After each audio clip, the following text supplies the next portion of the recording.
भारतीय जनता पक्षाची मुंबईची महत्त्वाची कोर कमिटीची बैठक आज झाली, ज्यामध्ये माननीय मंत्री मंगलप्रभात लोढाजी, माननीय अतुल भातखळकरजी, माननीय प्रवीण दरेकरजी, माननीय प्रसाद लाड, आमचे खासदार मनोज कोटकजी, खासदार गोपाळ शेट्टी, आमचे महामंत्री आमदार सुनील राणे, आमदार अमित साटम, माननीय संजय उपाध्यायजी, माननीय आमदार मनीषाताई चौधरी, अशा आम्ही सगळे एकत्र या बैठकीत होतो।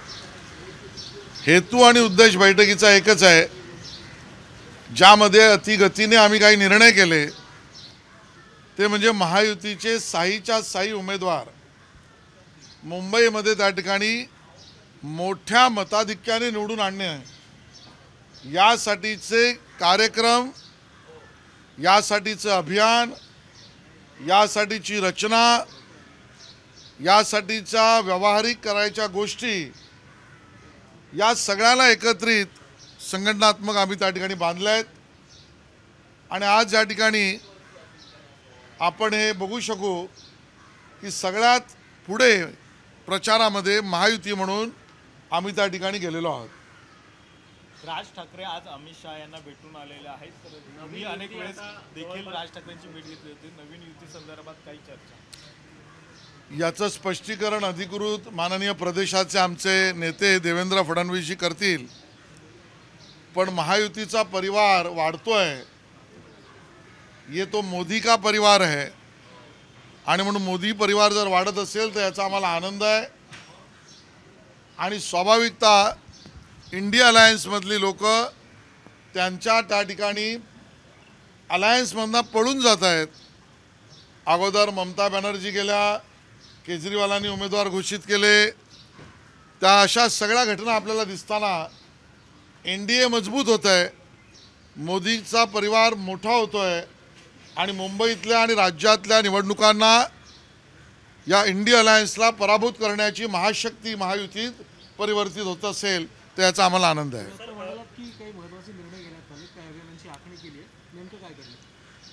पूर्ण 6 लोकसभा क्षेत्र, 36 विधानसभा क्षेत्र आणि 227 वॉर्ड, या पूर्ण मुंबईच्या प्रचाराची रणनीती जवळजवळ आम्ही त्या ठिकाणी कागदावर उतरवली आहे। काही थोड्या गोष्टी सांगणं जे आवश्यक आहे, यामध्ये 1000 ठिकाणी बैठका आणि जनसभांचं नियोजन आम्ही पूर्ण मुंबईचं त्या ठिकाणी केलं आहे, आणि त्या जनसभा आणि बैठका आम्ही करणार आहोत। येणाऱ्या काळामध्ये 6 एप्रिल हा भारतीय जनता पक्षाचा स्थापना दिवस, अब की बार 400 पार या नावानेच पूर्ण मुंबईत 400 ठिकाणी अब की बार 400 पार या मोदीजींनी दिलेल्या घोषणेला जनतेमध्ये उतरवण्यासाठी 400 संवादाचे कार्यक्रम आम्ही करणार आहोत। आम्ही हेही ठरवलंय की 9 एप्रिलला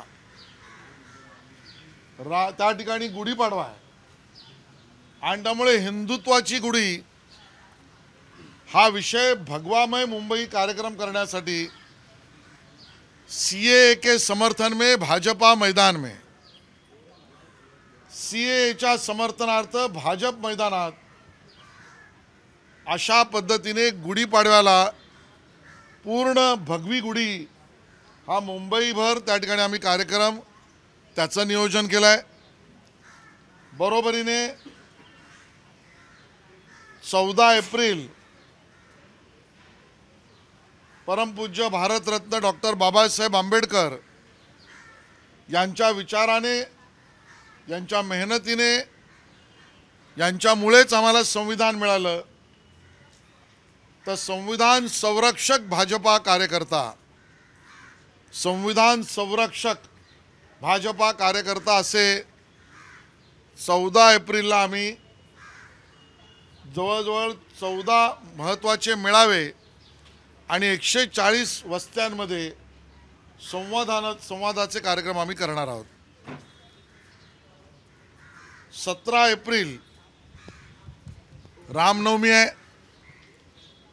प्रभू रामचंद्राचं मंदिर हे राष्ट्र मंदिर आहे आणि त्यामुळे रामनवमी राम भक्तों का राम मंदिर के प्रति श्रद्धा का भाव या एका मथळ्याखाली राम भक्तांचं राम मंदिराप्रती श्रद्धाभाव या पद्धतीने एक कल्पक कार्यक्रम संपूर्ण मुंबईतल्या वस्त्यांमध्ये करण्याचं नियोजन आम्ही केलं आहे. महावीर जयंती आणि हनुमान जयंती याबद्दल सुद्धा नियोजन आम्ही त्या ठिकाणी केलेलं आहे. सर, ज्या पद्धतीने राज ठाकरे महायुतीमध्ये येतात, विरोधकांकडून आता असा प्रश्न विचारला जातो की भाजप घराणेशाहीला विरोध करतं, मग राज ठाकरेंची घराणेशाही तुम्हाला पटते? जो मोदी के परिवार में आता है, जो मोदींच्या परिवारात येतो तो घराणेशाहीच्या विरोधातच असतो आणि म्हणून आज तरी त्यांच्या परिवारातलं कोणी निवडणूक लढवणार आहे अशी स्थिती नाही.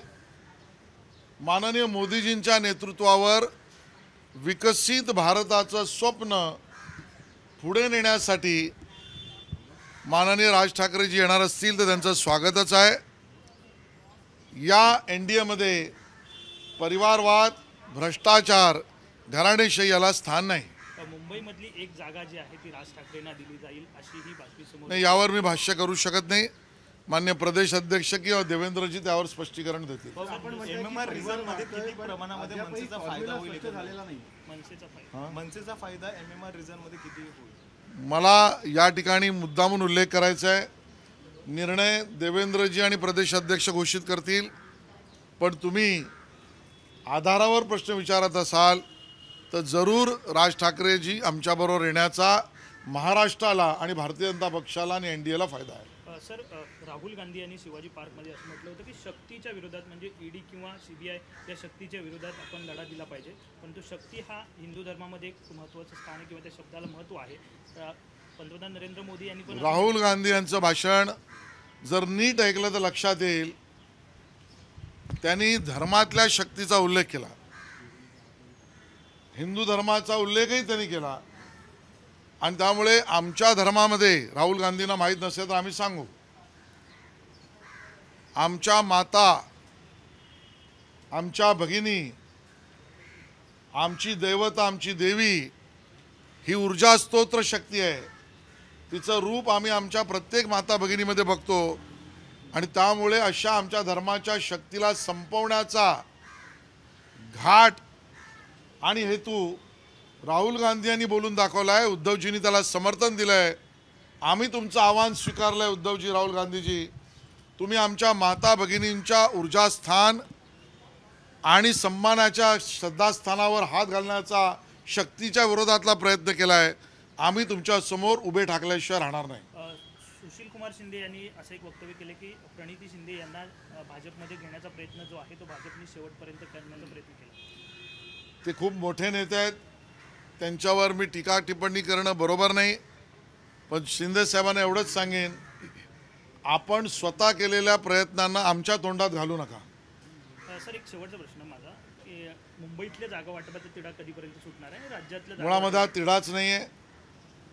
आमचे तिन्ही पक्ष किंवा आता वाढणारा परिवार कुठली जागा कोण मताधिक्याने जिंकेल यावरची चर्चा आहे.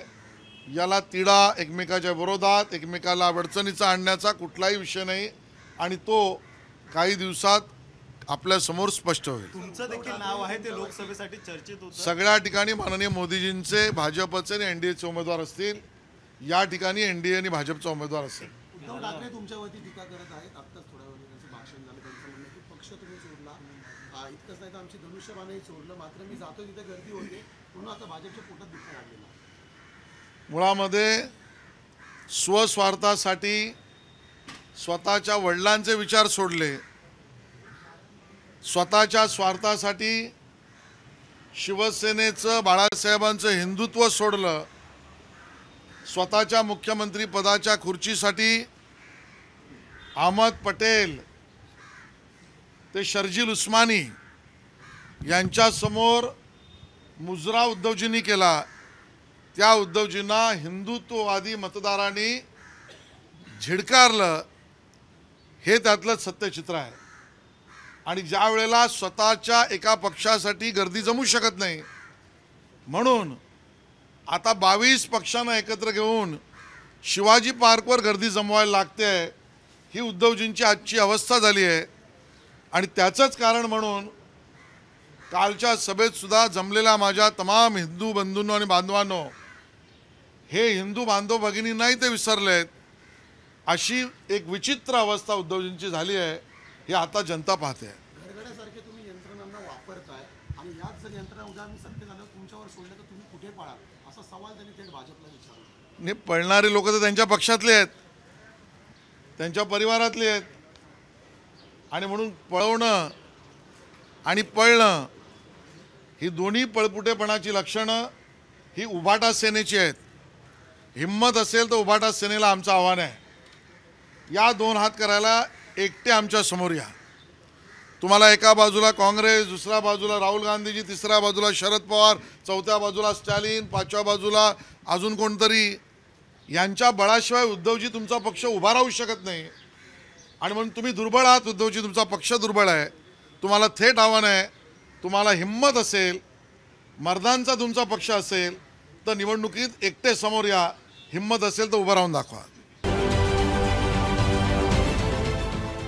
देश विदेशातील प्रत्येक घडामोडींचे लाईव्ह अपडेट मिळवण्यासाठी आता साम टीव्हीच्या सर्व सोशल मीडिया प्लॅटफॉर्मला लाईक, फॉलो आणि सबस्क्राईब करा. तसंच सर्व नोटिफिकेशनसाठी बेल आयकॉन प्रेस करायला विसरू नका.